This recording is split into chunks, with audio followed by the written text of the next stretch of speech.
Welcome to Nasdaq Trade Talks. I'm Jill Malandrino, Global Markets Reporter at Nasdaq.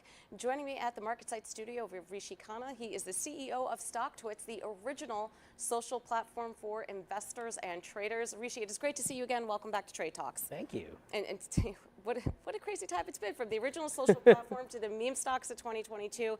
Are meme stocks dead in 2023? They're not dead.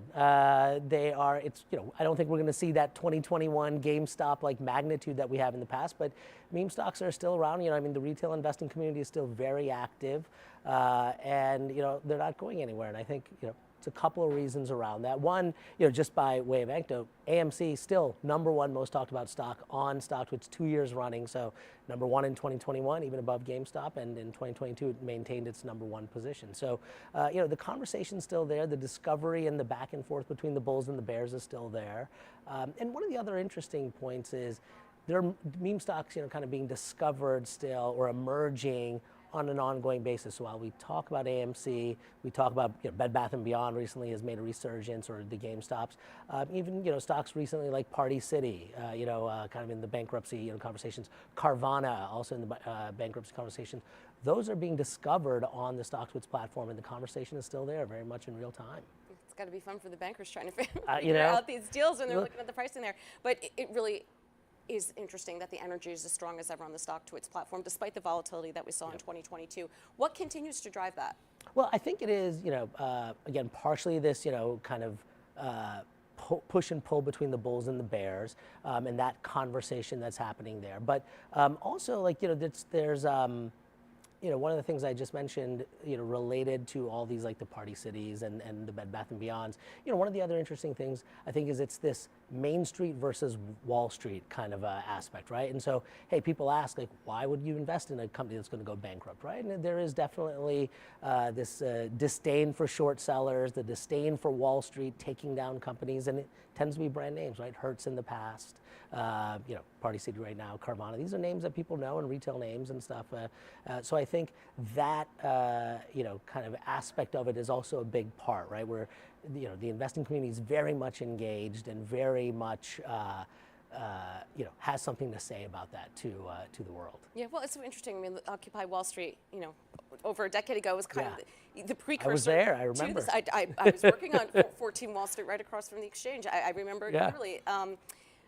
I think part of it is, too, that retail investors have accessibility to platforms like they never have before. Yes. Right? That certainly wasn't the case when Occupy Wall Street Absolutely. was taken. No, I think the accessibility to platforms, I think the accessibility to information and access to information is a big part. And that's where, going back to, some of these emerging names, you'll see, like, oftentimes the conversation begins on social platforms like StockTwits, and you see an increase in sentiment and an increase in message activity before it hits the mainstream media kind of thing. And so, whether it's, StockTwits or some of the other, big social platforms where, financial conversation happens, you do see it building up there, and it's because of the accessibility, it's the access to information, and kind of, the edge that everyone wants to get. Right. Well, it's a great point that you make, because mainstream media, the networks, were picking up on that because of what was happening. The social platforms were driving the narrative.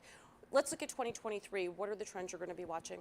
Yeah, I think one of the big trends that we think and that we see on the StockTwits platform is EVs, right? So last year, Tesla's a perennial meme stock, but companies like Mullen made the top 5 in most active, and so you think about the EV world and how a lot of these companies went public, which is mostly through SPACs, and SPACs have had a large retail exposure, and I think there is a connected passion for these various brands, which I find just fascinating in itself. But you have your Rivians, your Fiskars, your Lucids, your NIOs, right? Obviously Tesla, as I mentioned.